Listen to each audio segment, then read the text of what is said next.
पापा ने ड्राइवर को 2 महीने पहले ही काम पर रखा था। मैंने पापा को 1-2 बार पहले ही बताया था कि ड्राइवर का मेरी तरफ देखने का नज़रिया कुछ ठीक नहीं है, लेकिन पापा काम में इतना बिजी रहते थे, उन्होंने मेरी बात पर ध्यान नहीं दिया।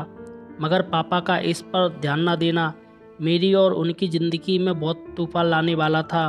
उस रात मैं अपनी एक सहेली की शादी में गई हुई थी। शादी से वापस चलते हुए रात के 2 बज चुके थे। वहाँ से मेरा घर तकरीबन 30 किलोमीटर दूर था और सड़क भी बिल्कुल सुनसान थी।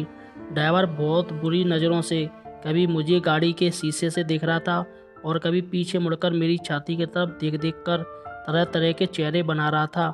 अब मुझे उससे बहुत डर लगने लगा था और मैं अभी सोच ही रही थी कि अगर कोई भीड़ भाड़ वाला इलाका आए तो मैं चिल्लाकर गाड़ी रुकवा दूंगी। लेकिन तभी अचानक बीच जंगल में एक सुनसान जगह पर गाड़ी रोक दी। गाड़ी रोकते ही वो जल्दी से गाड़ी के आगे की सीट से उतरकर मेरे पास पीछे की सीट पर आके बैठ गया।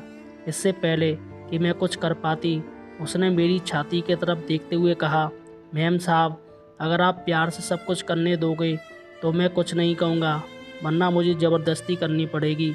उसकी बात सुनकर घबराहट से मेरी जुबान काँपने लगी थी और मैंने काँपती हुई जुबान से उससे कहा, आप मेरा सारा सामान ले लो, मगर प्लीज़ मुझे मेरे घर पहुंचा दो।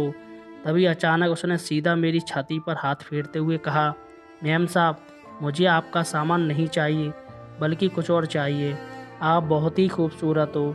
2 महीने पहले जब मैंने आपको पहली बार देखा था, उस दिन से मैं एक रात भी ठीक से नहीं सो पाया था और आज ऐसा मौका देखकर मुझसे रहा नहीं जा रहा है। अब मुझे पता चल गया कि उसके बारे में मेरा शक बिल्कुल सही था, मगर अब बहुत देर हो चुकी थी।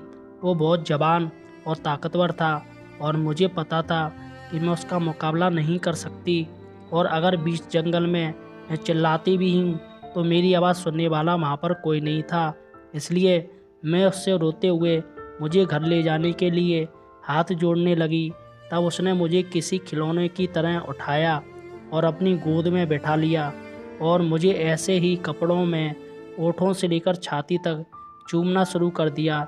डर से मेरी धड़कन बहुत तेज़ चल रही थी और मेरे दिमाग में एक ही बात चल रही थी कि किसी तरह से बचकर अपने घर पहुंचना है। फिर कुछ देर बाद मुझे चूमने के बाद उसने कहा, मैम साहब, टाइम ना ख़राब करते हुए जितनी जल्दी हो सके आप अपने कपड़े उतार दो, ताकि मैं अपना काम जल्दी से कर सकूं और आपको जल्दी घर पहुंचा दूं। वरना अगर मुझे ज़बरदस्ती आपके कपड़े उतारने पड़े तो आपको बहुत तकलीफ़ होगी। मैं बहुत डरी हुई थी और मुझे पता था उस वीरान सड़क पर मेरी मदद करने वाला कोई नहीं है, और अगर मैंने उससे लड़ने की कोशिश भी की तो वो मेरे साथ कुछ भी गलत कर सकता था।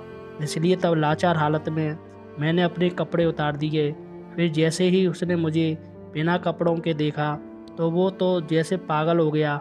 उसने जल्दी से अपने कपड़े उतार दिए और अगले ही पल मुझे होठों से लेकर छाती तक चूमना शुरू कर दिया। फिर वो मेरे सामने गाड़ी के फर्श पर घुटनों के बल बैठकर मुझे होठों से लेकर नीचे तक लगातार मेरे बदन के हर हिस्से पर काफ़ी देर तक चूमता और काटता रहा। मैं अपनी आंखें बंद करके बस रोती जा रही थी। तभी अचानक मुझे एक ज़ोरदार धक्का लगा और उसने अपने गलत इरादों का अंजाम देना शुरू कर दिया। फिर वो काफ़ी देर तक मेरे साथ ये सब काम करता रहा। तब जैसे ही उसने अपना काम ख़त्म कर लिया, उसने अपने कपड़े पहन लिए। फिर उसने मुझे इसी हालत में गाड़ी से धक्का देकर बाहर निकाल दिया और मेरे कपड़े और सामान मेरे पास फेंक कर गाड़ी लेकर वहाँ से चला गया। मेरी किस्मत अच्छी थी, मेरा फ़ोन मेरे बैग में ही था। तब मैंने पापा को फ़ोन किया और सब कुछ बता दिया। पापा थोड़ी देर में वहाँ आ पहुँचे और मुझे इस हालत में देखकर उनके आँखों से आंसू बंद नहीं हो रहे थे और उन्हें भी अपनी गलती का एहसास था। पापा मुझे जल्दी से हॉस्पिटल ले गए। कुछ दिनों तक मेरा इलाज चला और मैं धीरे धीरे ठीक होने लगी। पापा ने घटना की रात को ही पुलिस कंप्लेंट कर दी थी और 2 दिन बाद ही ड्राइवर भी पकड़ा गया। ऐसे दरिंदे आपके आसपास कहीं भी हो सकते हैं। अगर आप अकेली हो और किसी ज़रूरी काम से रात में आप अकेले सफ़र करना पड़ रहा है तो अपने घर वालों को अपनी लाइव लोकेशन और गाड़ी का नंबर ज़रूर भेजें, और किसी को भी घर पर ड्राइवर के तौर पर रखने से पहले उसके बारे में पूरी जांच करें और उसकी पूरी जानकारी कर लें। दोस्तों, कहानी कैसी पसंद आई मुझे कमेंट सेक्शन में बताइए और प्लीज़ चैनल को भी सब्सक्राइब करिए। धन्यवाद दोस्तों।